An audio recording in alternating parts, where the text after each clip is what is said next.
Hello people, today I'm doing a review of Fantastic Beasts: The Secrets of Dumbledore. Before I talk about this film, I want to talk about my thoughts on the first two films. The first Fantastic Beasts film, I think, is okay. I don't like the movie, but I don't dislike it. It was an okay start for a franchise that I don't really like as a whole so far. The second Fantastic Beasts film is like the only Wizarding World film that I like really dislike. And so that movie was like a scripting mess. Like everything going into that movie was great minus the script. Like the directing, the VFX, the production design, the actors were all on their A game, but the script just didn't deliver. And now we have Secrets of Dumbledore, and they brought back Steve Kloves, writer of the many of the Harry Potter films, to write this one. Well, co-write it with J.K. Rowling, and I am just really, if I thought I was middle of the road on the first Fantastic Beast, I am even more middle of the road on this movie.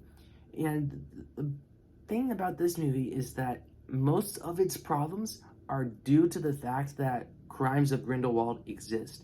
It has to somehow fix the problems that Crimes of Grindelwald created and like dismiss some things that Crimes of Grindelwald created and simultaneously maybe add on to some of the things that it set up. And plus, this movie's already adding a character or two that are brand new, and we're having a Grindelwald actor replacement. So there's a lot of things going against this film, and it really is, I think, better than it could have been. Like, it really could have been the biggest mess of a film there is. But there is a little bit to be enjoyed here. There are some great sequences in this movie. There are some really good action sequences and like pure wand battles, or dueling, I should say, that are like maybe the best of the Fantastic Beasts films. Not anywhere close to like what the Harry Potter films were able to do with some of the magic battles, but this film had some very inventive stuff and ideas.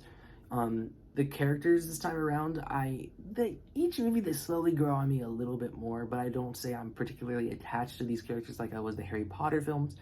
And that's the biggest problem about these movies. The Harry Potter films, when you have a movie where where big moments in the story don't happen, like in that particular film, like Half-Blood Prince, like not a lot happens in that movie, minus the fact that Dumbledore dies at the end. But at least you love the characters. You love the characters.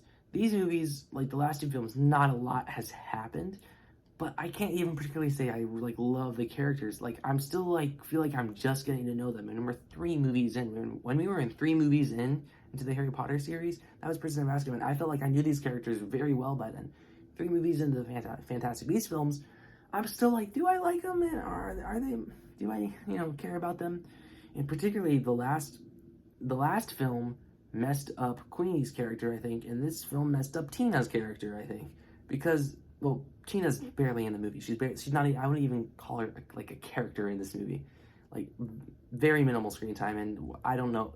I know why J.K. Rowling did it, but I think it's messed up by her motive. I think because there only has to be one pure motive about why she was written down this much, but the actual beast of these movies, I think this is the most appealing they've been. Like, there's a really cute creature that I just wanted it to be mine, like my personal pet.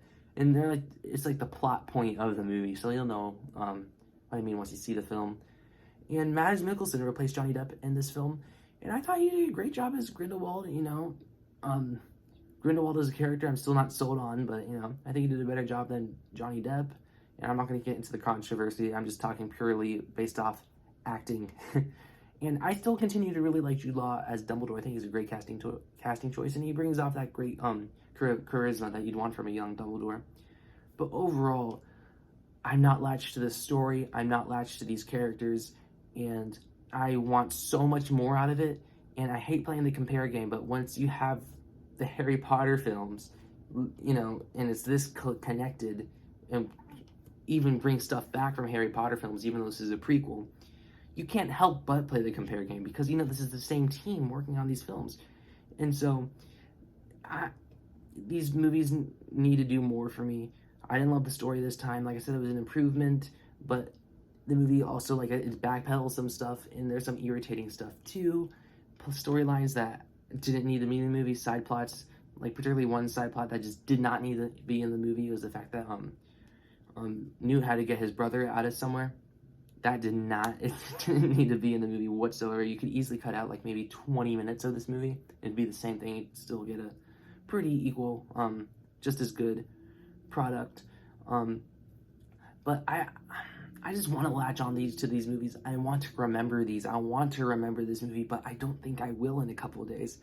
Like, I feel like I'm gonna watch this again once I buy it, probably on Black Friday, and be like, I don't remember that part. Another thing this movie does to remember, this came to me, Credence's character didn't have very much to do, but he goes through, like, the biggest arc he's been through yet, even though he doesn't have that much screen time. But the way that they handled it felt very underwhelming, cliche, and just kind of eh. By the time the movie was over, I was just kind of like, that's it. You know, like, I kind of wanted something more memorable, more fantastic and magical to happen in this film. And while I say, like, there's some great sequences, some really entertaining stuff, I was never hooked. And yeah, I'm middle of the road. I feel like maybe if I watch this one again, I could like it more, since I know that the story doesn't really go anywhere per se. Like, it goes somewhere, but it's just really just further developments to get to the next film, then the next film, and then the conclusion. I don't know how we're gonna make this into 5 movies. I feel like this should have been the final one. I feel like everything that we're gonna go through in all 5 of these movies can be condensed to 2. I mean, 2 or 3. So yeah, I'm disappointed, mostly because the reviews, like, since they're so all over the place, I saw some that were like, this is the best one yet. And maybe in a couple ways it is the best one yet, but when it comes to pure enjoyment, Harry Potter fan in me, I think the first one is still maybe the best one. I don't even particularly like that movie. But yeah, I wish I had more to say. It's just a continuation of well-made films that are, like, very well made, very well directed. The production design, VFX are all pretty good. It's just the story and characters, they just feel too distant to me. And I hate giving this review because I want to love these movies, but I can't. So I'm going to give Fantastic Beasts: The Secrets of Dumbledore a 5.3 out of 10. So yeah, that's my review. Comment down below what you guys thought of the film. So yeah, like, share, subscribe, and stuff like that. And adios.